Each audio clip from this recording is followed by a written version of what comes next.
Hey there, this is Danny Sunshine Bauer from Better Leaders, Better Schools, and the School Leadership Series, a proud member of the Education Podcast Network, just like the show you're listening to right now. The opinions expressed are those of the individual hosts. Make sure you check out all the other great podcasts at edupodcastnetwork.com and get ready because the learning begins in 3, 2, 1.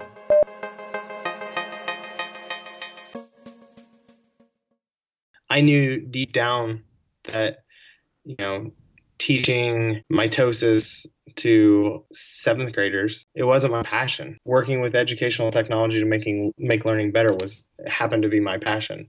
And when I followed that, my job changed from being work to being something I looked forward to.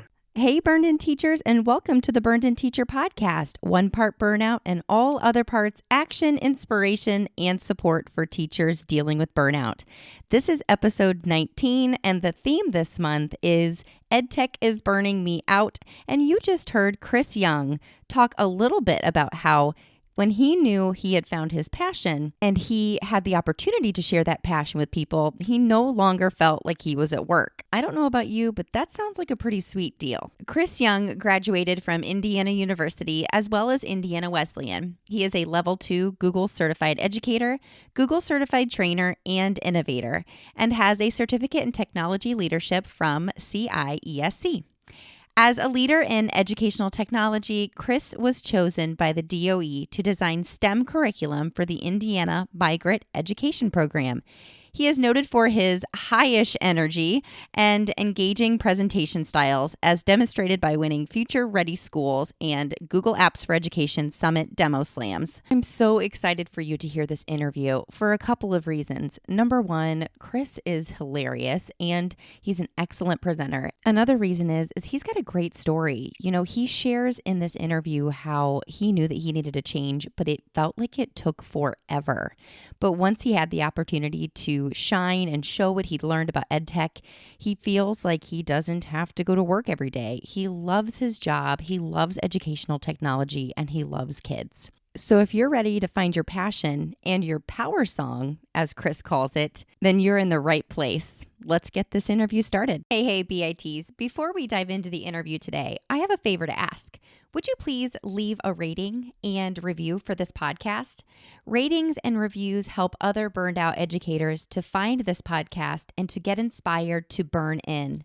So please take a second to park your car, go into iTunes, and leave a rating or a review. Thank you so much for taking the time to help other educators find the Burned-In Teacher Podcast. Welcome to the Burned-In Teacher Podcast.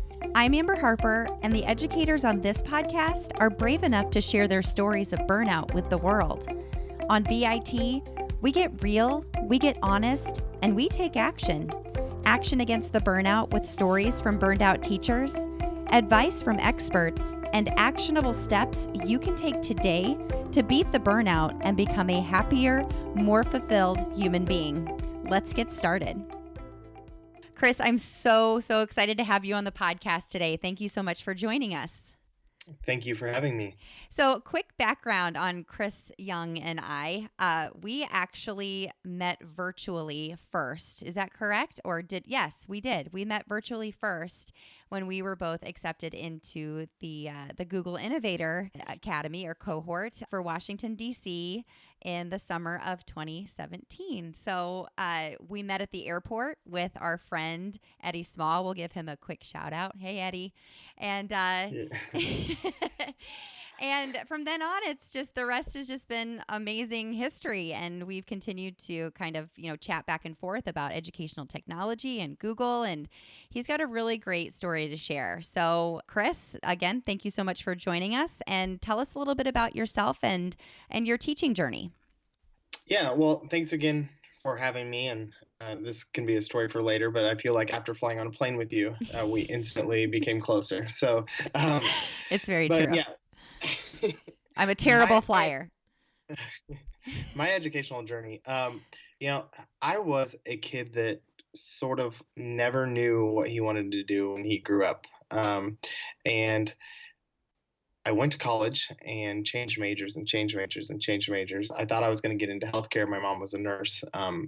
started volunteering at hospitals and different things and realized I did not enjoy that job. At the same time, I grew up my entire life playing sports. And so I was coaching at a local high school in Bloomington, and I loved that job. And so it was basically second semester of my junior year that it was like, I've got this job at the hospital that I hate, and I've got this job working with kids that I love. And I've always kind of been a big kid. So like to be involved with kids, it seemed natural. So anyways, I made that switch. But deep down, like when I got, sort of into the career, like I would be around all these teachers that would just blow me away. Like their life's calling was to be a teacher and their dedication. And I enjoyed my job. I think by all accounts, I was pretty good at my job, but deep down, like I always felt guilty because it was like, it was just something I did, but it wasn't like this passion that I felt that I saw in others and that I felt guilty for not having. Several years into, I'd been teaching for about 6 years, and our school came to us and said, hey, next year we're getting rid of the textbooks and we're going to try it in science, and we're getting devices, we're going to one-to-one. And I like, it kind of came out of the blue, but I was like, yeah, my first response was like, yes. And not all my colleagues, but there were other people that were not as excited, and I didn't get that. And it was just different. And it was kind of at that point that I realized, once I started working with technology, like how that was transforming my classroom and how excited I could make students, and to kind of date how long this Kahoot had just come out. And we were doing Kahoot in my classroom, and like kids looked forward to coming to my class because we played Kahoot. And, to see how excited students would get when I was leveraging technology as a tool, that honestly became my passion, and so it was several years into my teaching career that I finally found what I wanted to do when I grow up, and that was to work with educational technology for students. So tell us a little bit more detail about what it is that you taught, and kind of help us to understand then what it is that you do now. So I taught, my first year of teaching, I was a high school biology teacher. I actually taught in Kentucky. And then we moved to come back closer to my wife and I's hometown. And I took a middle school science job. So I taught 6th and 7th grade science for 11 years, I believe. And then from there, I now basically do technology integration. I work with teachers kind of as an instructional coach to enhance learning with the use of technology. And I've been in that role for 3 years. Awesome. So what did that look like, that transition from teaching to coaching? Was that something that you really sought out, or is it something that was offered to you through, just your excitement about educational technology and how you used it in your classroom? What did that transition look like? It was long. It felt long. It wasn't really, but once I knew that was sort of my passion, I would eat, sleep, and breathe educational technology, and I would dedicate so much time to just trying to find like ways to not only make students excited to make, but also to make other educators excited to provide those experiences for students. A role opened up in my district, and I was passed upon the first time, which was frustrating. But I understand why. I applied in other districts, and it's really hard. The one thing, like if other people are listening or want to forge that path, it is difficult to go to a different district and find that role, because every district probably has some rock star teachers that are doing awesome things with technology that they see on a regular basis. So the one advice I would give is to, create content and put yourself out there so other people can kind of see the awesome things that you do. Because I was doing awesome things in my classroom, but it was in my own little bubble, and I wasn't sharing out. And so, I would apply at different places, and I would have good ideas, but they never saw it. And so that's the one thing that if you are looking into that role is like share your awesome. So. Mm-hmm. So you and I have that in common, Chris, because when I was knowing that I needed a change in my career and I was really, really excited about educational technology, I'd gone through the Google Certified Educator level 1 and level 2. I was ready to do trainer, and I knew that I wanted to take those skills to the next level for me. And I applied. I really wanted to stay within my school district, but they already have some really high level, amazing ed tech coaches, and they didn't have the need for anybody. So it wasn't like a no, we don't want you to do this. It was, we would love you to, but we just don't have the positions open. So I totally respected that. And I let my principal know that because of that, that I was going to be applying for tech coach positions somewhere else. But just like you said, there are rock star teachers all over, not just the state of Indiana, but all over the country. And I can't blame them for not giving me a second look. I applied for about 10 positions in our local area and a little bit beyond. And I was never contacted for an interview. I even called and checked in. And I know that that was not personal, that it didn't have to do with me. It had to do with the fact that they had amazing teachers doing great things that they could see right there in front of them, and they were pulling them into those positions. So that's one connection that I have with you. And also that's what put me into the place that I am now, because I knew I needed that change and I couldn't wait for it. So I decided, you know what? I'm going to go ahead and step out on my own and and do these things for multiple schools. And it's turned out okay. But let's talk a little bit about you outside of school, because outside of your technology integration specialist position, you do a lot of work with schools and teachers outside of your day-to-day coaching at your school. So will you tell us a little bit about the other things that you're involved in? I am involved in a lot. I am a part of a group called EdTech Heroes, which is a bunch of just really talented educators from around the state. That we kind of say that we love to share how we love to teach, so that hopefully your students love to learn. And that's kind of sort of our mantra. I'm also involved in a podcast called the 411, where we talk EdTech, but we also talk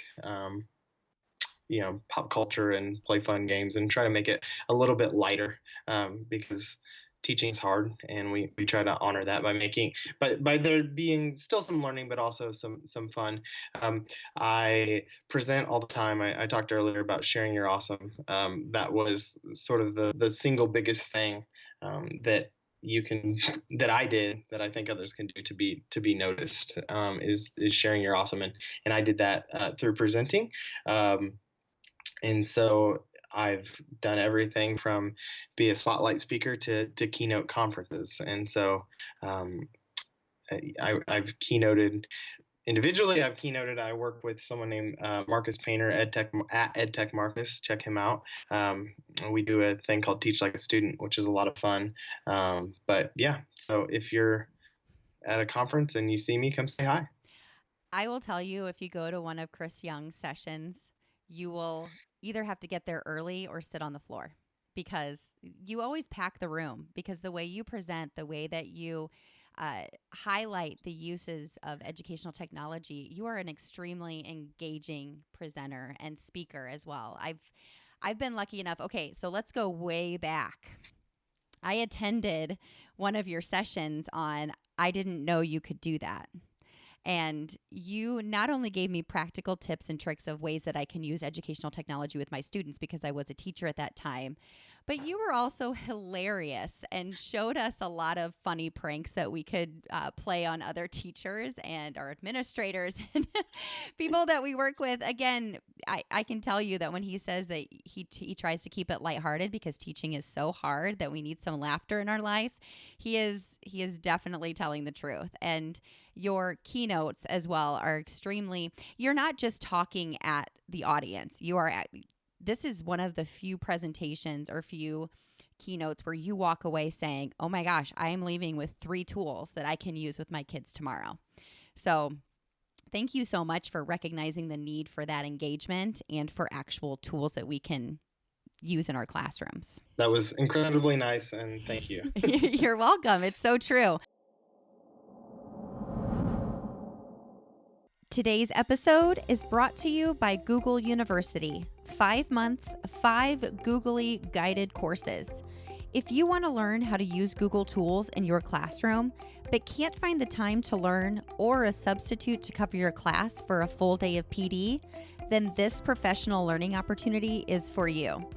This guided course option offers a weekly 1-hour Zoom conference call with time for direct instruction of how to use a new Google tool, examples of teacher and students' use, and time for questions.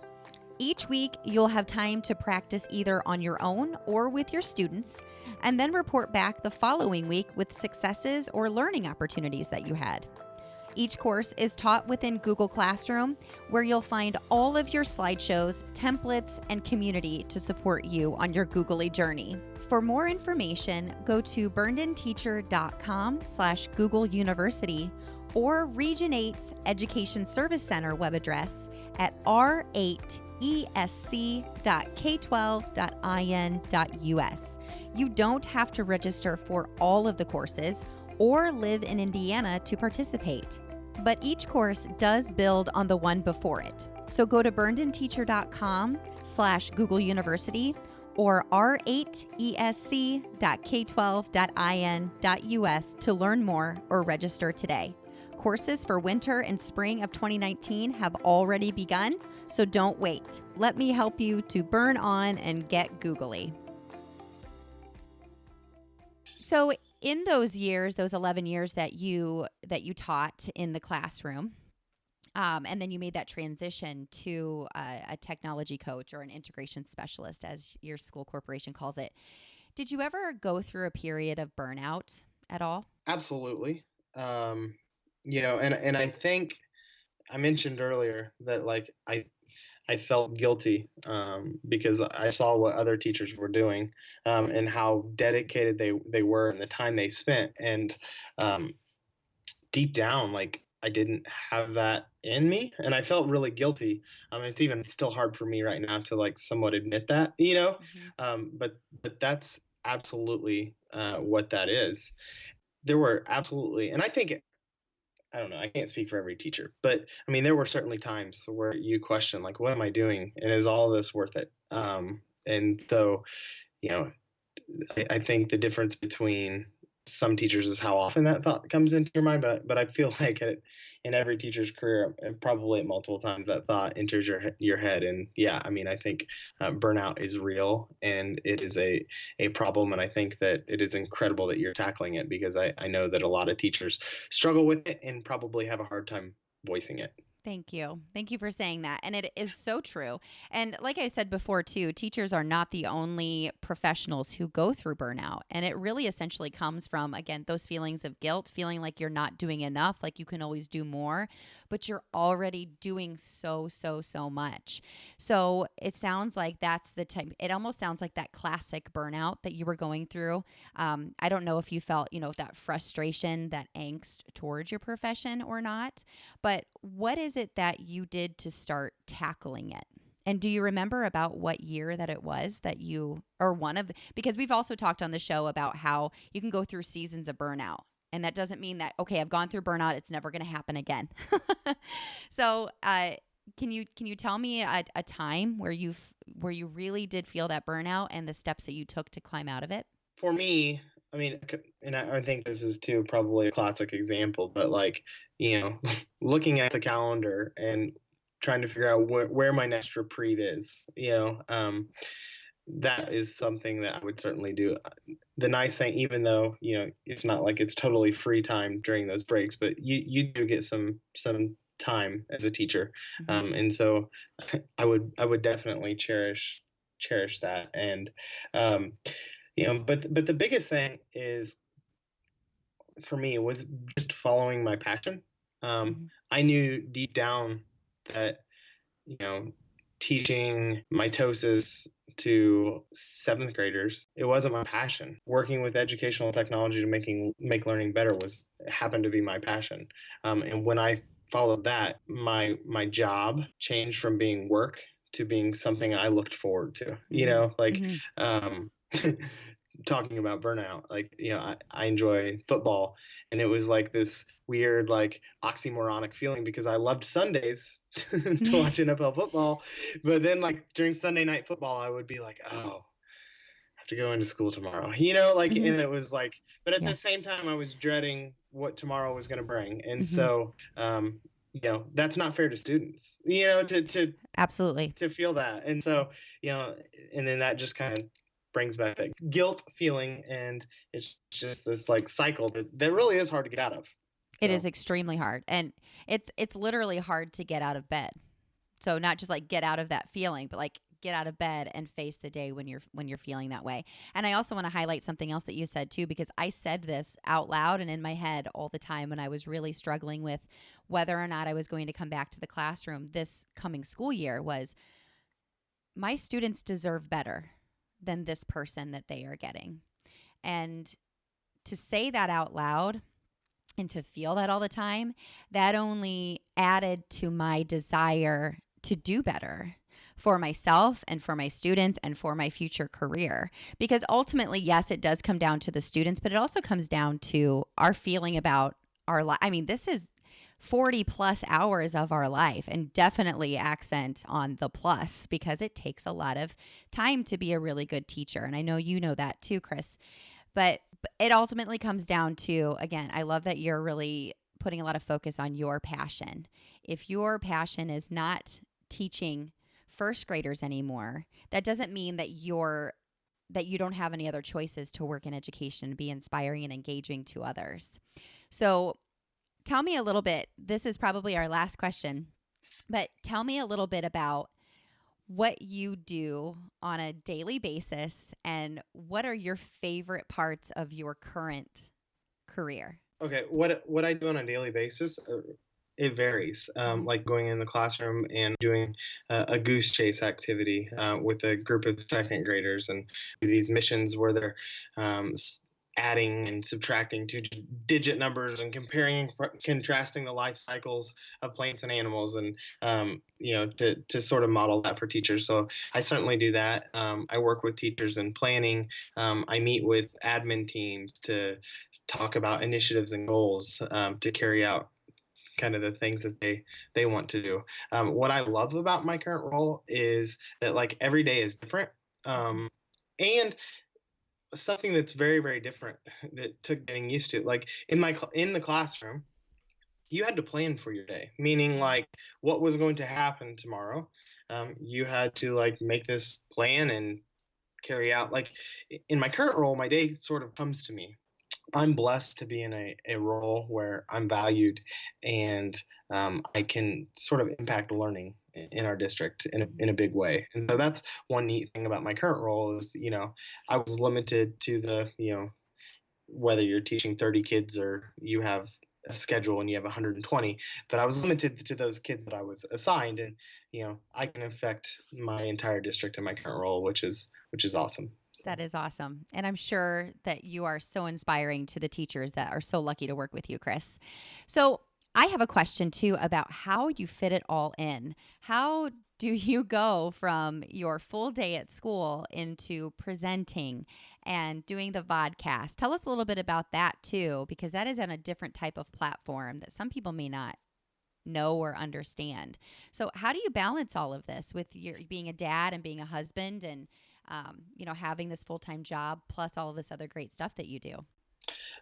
It's hard, but it's not hard. And passion is a word I've talked about in this podcast. When you follow your passion, it would be no different than me, like if I were scrolling through my social media feed, the time, I would spend doing that. Instead, I'm looking through at Twitter, and trying to kind of discover new things that way. So, sort of that free time, and don't get me wrong, I still, I love fantasy football and I still have recreation, but some of that just kind of mindless time I'm dedicating toward my passion. And like I said, it doesn't seem like a chore. It's something I truly enjoy doing. Yeah, I agree. And whenever you're pursuing your passions, it doesn't feel like work. I can tell you that from experience. Chris, I want to give you a scenario. You are in the role that you're in, and a teacher that works with you tells you, Chris, I feel like I can trust you. I'm really, really struggling with my job as a teacher. What would you tell them? What would be your advice for them? And I love that you asked this question because I kind of wanted to get this in. Switching roles is not something that you can just do, and it's being burned in teacher, so like tips for the actual teacher. The first thing I would say is take it one day at a time, and from whether it's looking at the calendar or whatever you need to do. I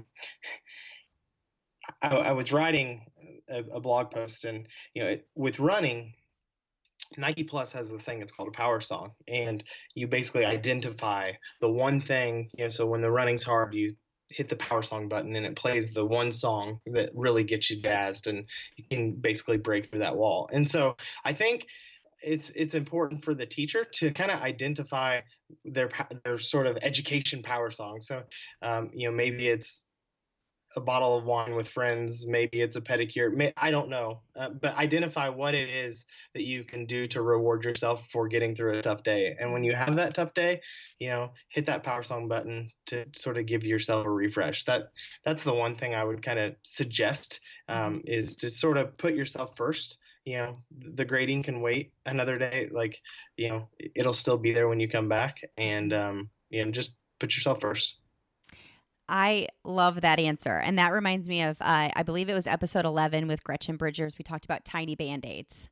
So that power song that you're talking about, that, that analogy of find your power song, find something to spoil yourself, or go do that extra relaxation activity whenever times are the toughest, and practicing that self-care. I know that's a big buzzword right now, but it's so true, because you cannot pour from an empty cup. So when you take that time to relax, or go out with your friends and talk about things that make you laugh, that get a smile on your face.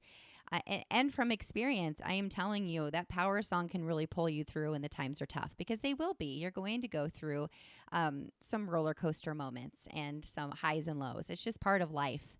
But always coming back and knowing that you have these people in your life that want to spend time with you and spoil you, and using that example of tiny Band-Aids. I know Gretchen suggested having your favorite pop at school, or, your favorite candy bar or snack, just to pull out on those days. And that also may be a good form of identification if you're always reaching for that for that pop or candy, that maybe we need to step back and talk about some action steps you can take to take that stress and pressure off, because it can get really hard. Tell people really quickly how they can find you and your content online.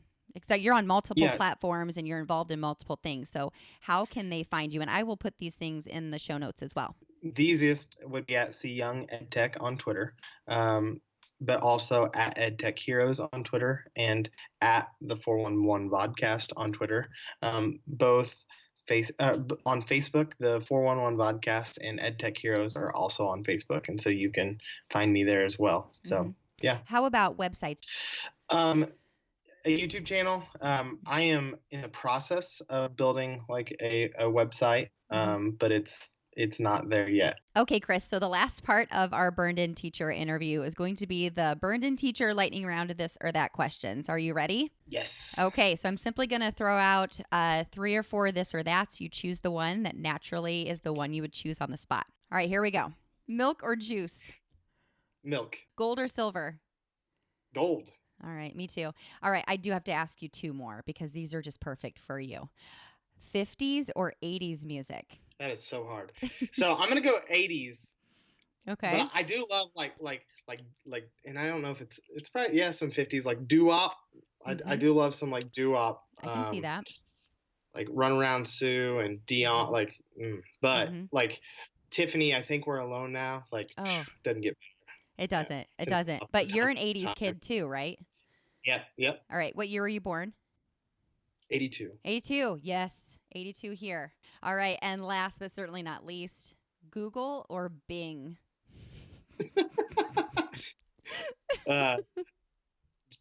just to be a contrarian, I wish I could say Bing, but Google. However, because nobody likes Bing, you mentioned earlier in the podcast I have a prank.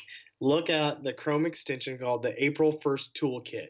And one of the things you can turn on, so you install that Chrome extension on your teaching partner's computer, and you can make it redirect Google to Bing. So anytime they go to Google, it's automatically going to load Bing. So I love it. I'm going to give some love to Bing there, but Google. That's awesome. All right. I had to throw that one in there. I couldn't ignore it.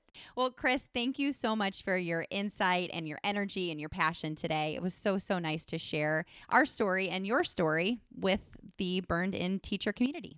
Well, thank you so much for having me. And I've shared all my contacts. And so if anybody has any questions, feel free to connect and keep doing what you're doing. It's amazing and it's a need. And I will put all of that contact information and ways you can find him on social media in the show notes. I promise it is not a waste of your time to seek him out. So thanks again, Chris. Thank you. That was such a fun interview. And I took away several things from Chris's conversation and his story. And the first thing that he said whenever I gave him the scenario of the struggling teacher is to take it one day at a time. And it's such practical and relatable advice for me.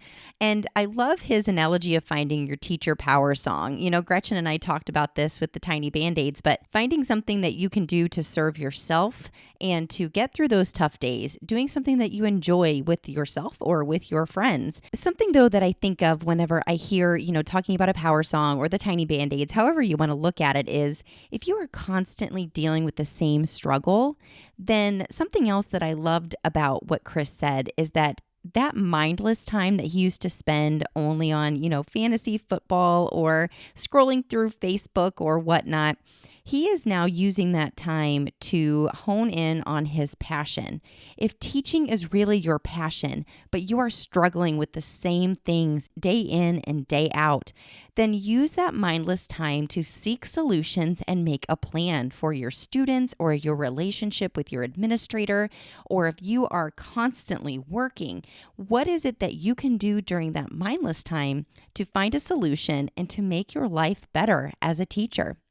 I hope that you took away some great things from this interview like I did. I'm so grateful for friends like Chris and for people like you who are doing what they can to enjoy this wonderful life that we have. And don't forget, you can get freebies to help you to take those steps and to make those changes by going to burnedinteacher.com and subscribing to the Burned In Teacher Weekly Tidbits. Automatically, after you sign up, you will be given a link that will take you to all of the freebies that I've ever created to help you to make a plan, write down your struggles, and to do some reflecting so that you can be a Burned In teacher. That's it for this week's episode of the Burned In Teacher podcast. Until next week, take a deep breath. You are your own hero, and you just took another step to becoming a Burned In teacher. Burn on. If you want to be updated on the latest Burned In Teacher podcast episodes, don't forget to subscribe to the Burned In Teacher podcast on Google Play or iTunes. Also, please consider leaving a review and leave a rating so that other teachers who are feeling the burnout can find this podcast to help them feel supported as they continue their journey out of burnout. Thanks so much.